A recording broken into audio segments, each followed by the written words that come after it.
morning with us lah. Yeah, so basically I have prepared a few pointers to share lah. So basically what I did for the competition in order to, I think there are like two parts to it. The first part is kind of like the preliminary round lah, where I think everyone participated in, and then there was the grand final which there's just that additional slice of like prompt engineering that we need to do lah. So I just share a little bit on that as well. But I think before we start, right, I just want to caveat that I'm not an expert lah. So it was a lot of like trial and error, just like trying to try many different methods and then submit the model to the leaderboard, and then as much as possible hope that after like 10 to 30 minutes, right, you see your name in the top 5 lah. So that was roughly what I did. And also basically, I try to document everything that I did on the article. So if you want to read, it's quite long lah and a bit boring. But y'all can just go to the Discord, right? There's a link that I posted. Y'all can just read. So basically, I shared everything. Basically everything I tried. I never keep anything lah. So hopefully in the next ML, right, y'all can try the same thing and it works for y'all as well. Then I have to come up with new strategy lah. Yeah. So basically a very quick summary. I think the number one thing that kind of like everybody were struggling with, I think, is whether should we focus on hyperparameter tuning or the data set lah. Because I think there's only so much time that we have and the training hours are also quite limited. Although of course if you attend the cleaning, right, you kind of get more lah. But again, it's like 30 hours, which technically is not a lot lah. So I think the first point that I kind of the learning point that I came to was about the data set lah. I think when we look at the data set, there's also two important aspects to it. Whether should we focus on like just quantity, like a huge data set, or like quality, right? For quantity, I think it's easy because it's just numbers, right? Is it like 5K, 10K, and then like 20K, 100K? But quality, I think, is a bit more difficult to measure, right? How do you determine whether the data set has good quality or doesn't have a good quality? So I think a lot of people started with using the PartyRock app that was kind of developed by Ray and his team. And I didn't really get that good result lah. I think Swee Heng maybe will share later, or actually he has written an article to share how he actually customized the PartyRock app. And if you look at it, right, I think for him when he got a top score, he kind of used a mix of PartyRock and like ChatGPT. And he got success for the PartyRock. So I'm not trying to say like the app is not good.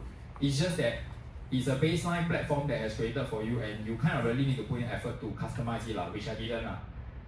Yeah, but I think Swee Heng did a fantastic job, and y'all should look up his article on it. Basically, I think the limitation of the baseline PartyRock is that the response length were quite limited. So even though if you try to change the prompt, and which is what I did to kind of nudge the model to give the answer as accurate as comprehensive using instruction lah, but it still doesn't really come out as well. And if you try, and I also tried using ChatGPT, just ask ChatGPT, hey, generate a question, give me a response that's as accurate as and comprehensive lah. But because when I try to do like generate 10 questions and 10 answers at a time, I think because of the context length window, right, it will naturally just constrain the response to be pretty short lah. So if you notice, right, the response that I got from PartyRock actually is around 100 tokens, which is actually quite short lah. So I think that's the thing about PartyRock, and I think probably a lot of contestants kind of just rely on the PartyRock, and we're just trying to maybe generate more quantity of like instructions and response lah, which probably didn't really help them much, because I think from a quality perspective, it's a bit lacking. So I think the conclusion I have for data set is the quality is much more important than the quantity. If you just hit it with like 100K of like instruction response, right, but the quality is very poor, right, you will not get good performance, at least for the LML lah. Yeah, so actually basically whatever I'm sharing is all in the context of like LML and not so much about like general fine-tuning tasks and things like that. Then I think the natural question is, how do we determine quality, right? I had a very different conclusion from Swee Heng, because I felt that one easy way to kind of determine the quality without spending too much time of like human eyeballing every response, right, is using the response length lah. So I managed to find a research paper that was saying that if they compare someone trying to eyeball it and then like selectively choose good quality data versus you just simply use a simple method of like response length, right? Actually, the response length in a way can outperform like human eyeball. So I kind of got into this where, okay, without spending too much effort, right, I just simply use a response length as a marker of how good how much quality instruction response is lah. So I basically just went on that, and I achieved quite a pretty good success lah. And also like in terms of quantity, right, there was also a paper that say like just using 1,000 good instruction response, right, you can achieve very good fine-tuning results compared to like you just hitting it with like 50k, 100k lah. Yeah. I think the crux to it is that before you come to this quality decision, right, you need to have a baseline set of data set lah.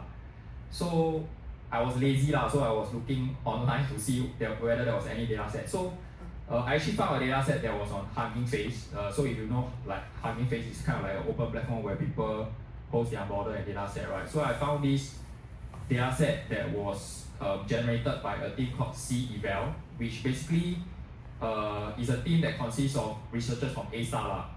And they were trying to do some research work in the context of like Southeast Asia. So they actually have this data set of like 26k instruction response, right? That was basically about like Singapore.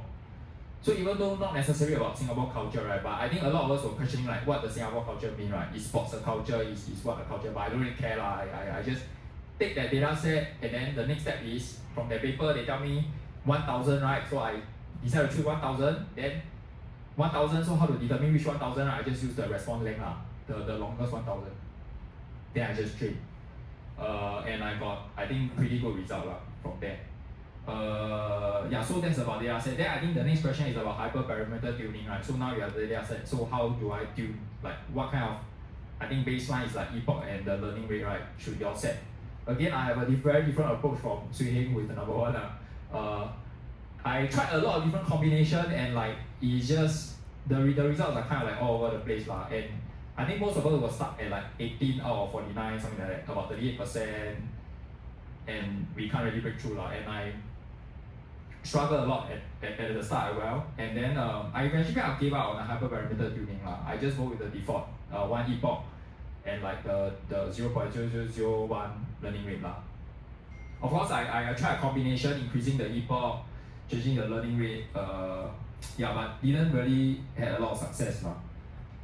But I think my second point about hyperparameter tuning is also I also tried to tune the LoRa parameter, which is the low rank adaptation parameter, which basically is just a technique where instead of adjusting the weights of all the layers in the LLM, right, you just adjust like selectively lah.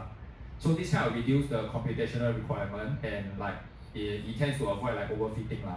Because what we want to avoid is like overfitting to just your data set, and especially if your data set is very small, right, you really don't want it to overfit lah. Because if you overfit, sometimes you also lose the baseline knowledge and you start to hallucinate lah and start to talk nonsense lah. So I think the rest will probably cover more about hyperparameter tuning, because I really tried a lot of combination, and it's a bit hard because the more hyperparameter you have to choose, right, if you want to do kind of like an exhaustive search, right, it's gonna be crazy lah. So if you have 3 parameter, you want to like 10 choices each, right, it's gonna be like 1,000 combinations lah, which of course in our context is not possible because of the limited training hours that we have also. Then the third point I have is it's more of an administrative one, is to keep a log like just write down, right. So basically for every model I train, I write down, okay, what data set I use, what is kind of like this characteristic of data set. Maybe I generated from PartyRock using this prompt, and which model I choose, because in PartyRock you also can choose like Claude 3, or you can choose like Llama 3.170B lah. And then you lock down the hyperparameter that you use and the result of that model lah.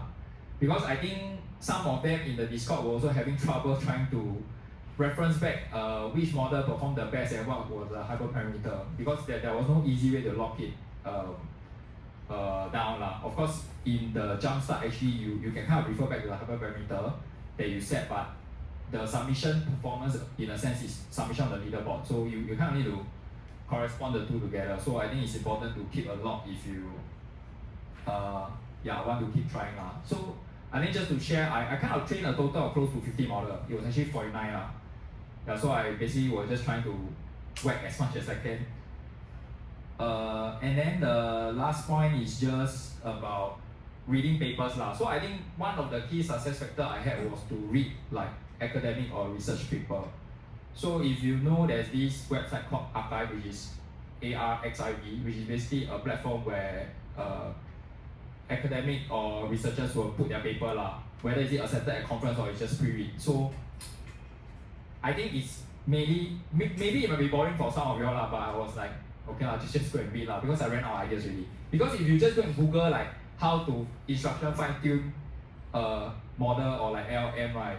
If you look at the entry, right, actually most of them are just like talking about the same thing, and like it's hard to get any novel ideas. So like reading some of these research paper, even though may or may not make sense, may or may not be to your context, I think it kind of gives you a different trajectory of things to try.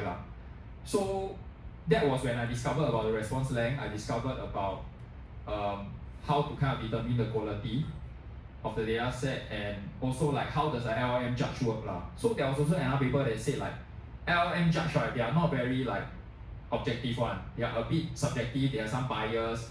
They don't really judge you on the accuracy. Maybe they just see like if the length is long, right, then it's good. Of course, in that sense, it makes sense because the longer your response, right, the more information it captures. So the chances of you like hitting or meeting what the LLM judge is looking for is naturally higher. So I mean, if you want for the next league, you all can go and look at like try and find papers, and like Reddit was also another source that I look for because Reddit is kind of like a real world where a lot of people were trying all sorts of different things, and sometimes they tend to have like wild ideas, and then those are the places where you can kind of look for different ideas. So that's like the first part of the prelim like round, which I think everyone went through. Maybe I just share a bit more about like the second part, which is like the grand finale, which we kind of had to do a bit of prompt engineering. So what we can do is to on top of the question that was asked, there was a total of 7 questions. We can kind of like prompt the model. So like ask the model to like on top of the question, right, ask it to like answer it more accurately or more comprehensive, have a title, and like have bullet points and things like that. So going into the grand finale, right, I actually had a strategy. So if you all recall, right, in the grand finale, 40% was judged by the LLM judge. 40% was like the human judge, right? And then like 20% was like voting. So I was like gunning for the LLM judge to score as high as possible. And my intuition again is that I think an LLM judge prefer a long response. So in my prompt, right, I just asked him to like make your response as long as possible. And I think I managed a bit more success in that, but of course I suffered at the human judge level because they think like, hey, this response is just nonsense, it's just very long. But thankfully, I think the questions, if you all recall the 7 questions, right, they were more, in a sense, like argumentative. It's not like factual. Like for example, they ask you who is the first Olympic gold medalist in Singapore and what is his achievement. Those are like facts. But the questions in the grand finale were more like open-ended in a sense. So I think in that sense, the chances of my model hallucinating, or even if it hallucinate, maybe the answer still kind of makes sense. So I think that was the thing that went down for the grand finale. And like and then I think the last point is that in the grand finale there were 2 questions that were kind of like more on like creativity. So basically they asked us to write a memoir on like commuters and like some amusing trends in 2024. And the last question was on acronyms. Come up with an acronym. So I basically adjusted my prompt for the last 2 questions. Dear grandparents, parents and children, get ready for a day filled with exciting activities at our Little Big Fiesta. Participate in the activities, borrow 6 books today, including 1 mother tongue book, and complete a feedback form to redeem a cute fuzzy wuzzy storyboard. Enjoy the Fiesta fun from 10 a.m. to 5 p.m. at level 1. Bring your grandparents and redeem a special gift for them while stock lasts. See you there. Yeah, so basically for the last two questions, I kind of adjusted my prompt so that I asked it not to give like in bullet points because it doesn't really make sense for the two creative questions. And I kind of added a prompt to say like be creative and funny lah. So I think that kind of helped when I was scored by especially the human judge. Yeah, so I think that's a very quick summary of like my secret sauce lah. And then hopefully when there's a new league like soon, you all can have the same success as me lah. Yeah, thanks.